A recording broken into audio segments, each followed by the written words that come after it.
हमारे साथ हमारे सहयोगी विवेक जुड़ गए हैं। विवेक, जिस तरीके से कई महत्वपूर्ण बातें कही आजम खान ने और उनसे जब अखिलेश यादव को लेकर सवाल पूछा गया, कई बार सवाल हुआ लेकिन वो बोले नहीं। बस उन्होंने इतना कहा कि जिन लोगों ने भी मेरा ख्याल रखा, मुझसे मिलने आए, उनका शुक्रिया। और उन्होंने एक सवाल भी पूछा कि मुझे ये समझ में नहीं आता कि मौजूदा सरकार मुझसे घृणा क्यों करती है।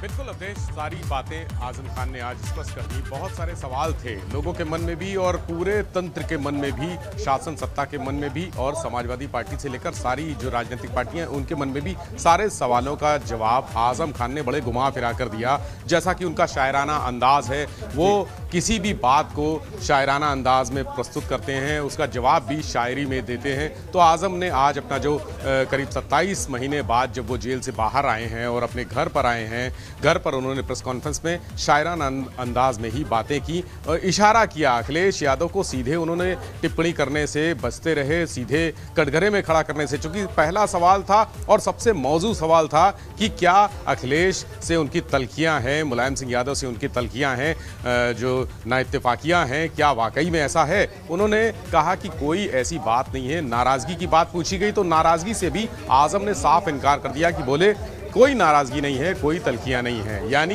वो बसते रहे। जो राजनीतिक माहौल इस समय है, पिछले कुछ महीनों से चल रहा है, अखिलेश यादव समाजवादी पार्टी से आजम खान की दूरियों को लेकर, नाराजगियों को लेकर सोशल मीडिया पे चर्चा है। तमाम लोग अपने बयान दे रहे हैं। आजम खान और अखिलेश के बीच में एक खाई सी खोद दी है, उसको लेकर सबसे बड़ा सवाल आज होना था और वो सवाल हुआ भी।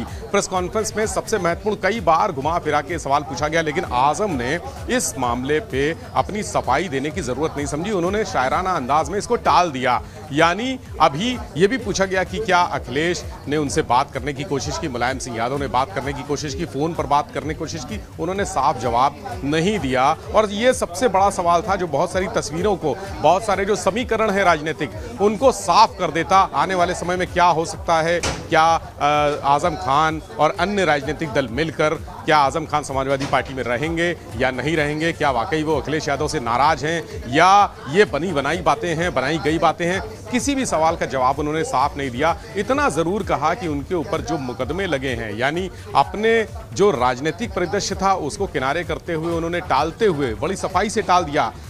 सरकार पर हमला किया, कहा कि उनके और उनके परिवार वालों पर जिस तरह से हजारों मुकदमे कुछ ही दौर में, एक छोटे से दौर में लाद दिए गए, लगा दिए गए, वो गलत था। और सुप्रीम कोर्ट को उन्होंने इसके लिए धन्यवाद दिया कि एक सही जगह पर पैरवी हुई और ईमानदारी का, जो सुप्रीम कोर्ट के जजेस हैं उनकी ईमानदारी की उन्होंने प्रशंसा भी की, कहा कि ईमानदारी है इसीलिए वो बाहर हैं। आज कपिल सिब्बल का भी उन्होंने धन्यवाद दिया, शुक्रिया कहा।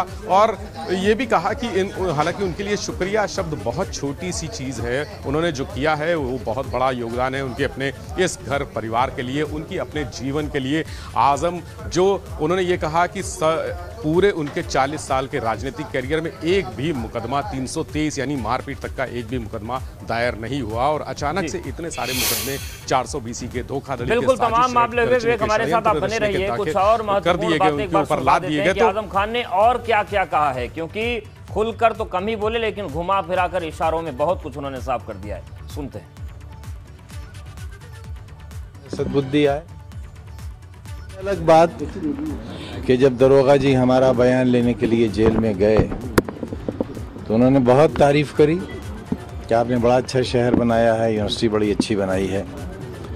हमदर्दी जाहिर की और ये भी कहा कि आप जब रामपुर आए जमानत पर तो कोशिश करिएगा कि भूमिगत रहें।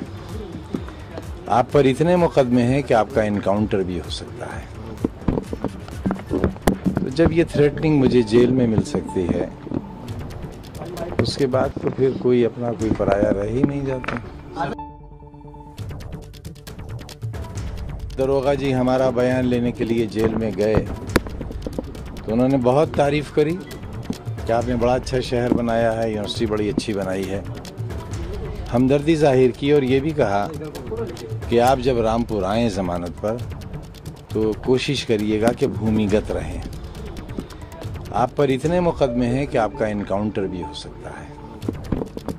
तो जब ये थ्रेटनिंग मुझे जेल में मिल सकती है, तो देखिए, उन्होंने इस बात का भी जिक्र किया कि जब दरोगा आए जेल में पूछताछ करने के लिए तो उन्होंने एनकाउंटर की धमकी दी। विवेक के पास जाते हैं। विवेक, ये एक बहुत बड़ी बात आजम खान ने कही कि तारीफ तो हुई, लेकिन अंत में इशारा किया गया कि मुकदमे बहुत ज्यादा हैं, बच के रहिएगा, जमींदोज रहिएगा, भूमिगत रहिएगा, क्योंकि एनकाउंटर हो सकता है।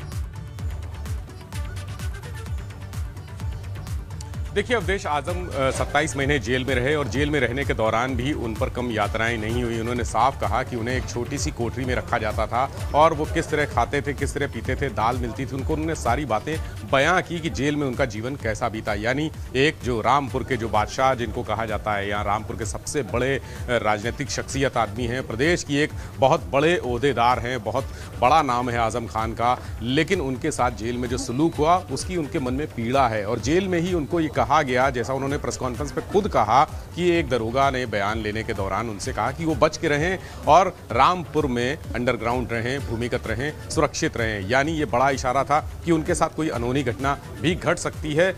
इसका जो नज़ारा था वो हमने अभी देखा जब सीतापुर जेल से रामपुर तक का सफ़र आजम ने किया तो कहीं भी रास्ते में उतरे नहीं, एक बार भी गाड़ी से उतरे नहीं, शीशे बंद रखे, किसी भी व्यक्ति से बात नहीं की। रामपुर की सीमा में प्रवेश करने के बाद उन्होंने ज़रूर कुछ अपने लोगों से जो स्वागत के लिए इकट्ठा थे, फूल मालाएं लेकर आए थे, जो धूप में खड़े होकर घंटों से उनका इंतजार कर रहे थे, उनसे उन्होंने ज़रूर बातचीत की। और अपने घर के पास आने पर सिर्फ एक बार गाड़ी से दरवाज़ा खोलकर बाहर निकले थे। इस पूरे सफ़र में, यानी 6 घंटे का सफ़र रहा, आजम खान एक बार भी चाहे वो सीतापुर हो, उसके आगे लखीमपुर, शाहजहांपुर, बरेली, किसी भी जगह पर गाड़ी से नहीं उतरे। और जब उतरे तो और उनके साथ एक उनके जो निजी सुरक्षाकर्मी थे, यानी जो उनके बाउंसर्स थे, वो भी साथ में चल रहे थे। आजम का आज प्रेस कॉन्फ्रेंस पे ये कहना कि दरोगा ने कहा था जेल में उनसे कि उनको सुरक्षित रहना चाहिए, भूमिगत रहना चाहिए, उनका एनकाउंटर किया जा सकता है, ऐसी आशंका, ऐसा डर उनके मन में बैठा दिया गया है। इस पूरे जो जिस तरह से उनके ऊपर मुकदमे लगाए गए, उन्होंने आरोप लगाया कि उनके परिवार के ऊपर और उनके ऊपर फर्जी तरीके से मुकदमे लगाए गए। आज तक उनके ऊपर मारपीट का एक भी मुकदमा नहीं है, लेकिन धोखाधड़ी के जितने मुकदमे दाखिल हो गए इस बीते कुछ सालों के दौरान वो फर्जी हैं सारे मुकदमे। उन्होंने कहा कि गलत तरीके से लगाए गए और ये बड़ी बात चीज का आप जिक्र कर रहे थे कि शायराना अंदाज उनका रहता है, तो एक शायराना अंदाज भी देखने को मिला प्रेस कॉन्फ्रेंस में, वो भी दिखा देते हैं दर्शकों को। इस वक्त मेरे लिए बीजेपी, बहुजन समाज पार्टी या कांग्रेस इसलिए बहुत बड़ा सवाल नहीं है क्योंकि ये मेरे परिवार पर, मेरे लोगों पर हज़ारों की तादाद में जो मुकदमे दायर किए हैं उनमें बस मैं ये कह सकता हूँ कि मेरी तबाहियों में मेरा अपना हाथ है। मेरे अपने लोगों का बड़ा कंट्रीब्यूशन है और बस मालिक से दुआ है कि उन्हें सद्बुद्धि आए। मैंने अलीगढ़ में एक शेर सुना था अपनी तालिब इल्म ज़िंदगी में कि चश्मे सैयद नगरां है कि फिर उठे शायद, चश्मे सैयद नगरां है कि फिर उठे शायद, कोई दीवाना अलीगढ़ के बयाबानों से। तभी मैंने अपने छात्र जीवन में ही ये तय किया था। मैं कोशिश करूँगा कि एक और AMU तैयार किया जाए। तो विवेक, देखिए, ये 2 शायरी आजम खान ने कही और पहली का मतलब ये था कि मुझे मेरे अपनों ने ही इतनी बड़ी मुसीबत में डाला है। तो ये अपने कौन हैं? ये केवल वो रामपुर के लोग हैं जिन्होंने मुकदमा दर्ज कराया, या फिर ये वो अपने भी हैं जिन्होंने मुसीबत में साथ नहीं दिया? जी बिल्कुल अवधेश, जिस तरह से आजम खान साहब ने कहा कि मेरे अपनों ने ही ये सब कराया, यानी इसके पीछे उनके बहुत गूढ़ छिपे हुए अर्थ हैं। अपने यानी एक बहुत बड़ा इन्होंने दायरा बना दिया है, अपने राजनीतिक भी हैं और इनके अपने भी हैं।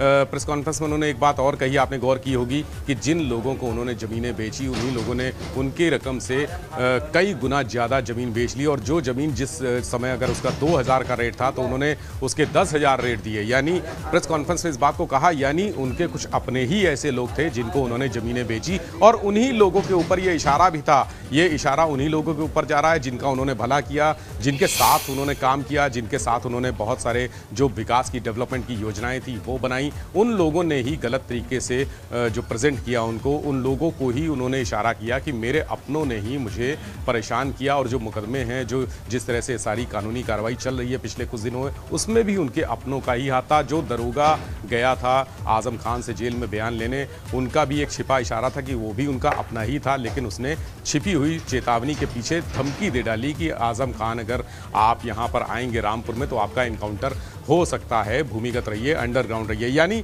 आजम खान ऐसे तमाम लोगों से घिरे हुए हैं जो उनके अपने होने का दावा करते हैं, लेकिन उनकी जड़ें खोद रहे हैं, उनके नुकसान पहुंचा रहे हैं, उनके पूरे परिवार को नुकसान पहुंचा रहे हैं। और आज नौबत ये ला दी है। इसके पहले कभी उनके मुंह से इस तरह का बयान किसी ने नहीं सुना होगा कि आजम खान इस तरह का बयान दे कि उनके अपने ही उन्हें धोखा दे रहे हैं। राजनीति में भी यही स्थिति है। जिस पार्टी ने को उन्होंने अपने पसीने खून से सींचा, समाजवादी पार्टी को जो संस्थापक सदस्य रहे, आज वो स्थिति आ गई है कि समाजवादी पार्टी उनका नाम नहीं ले रही है।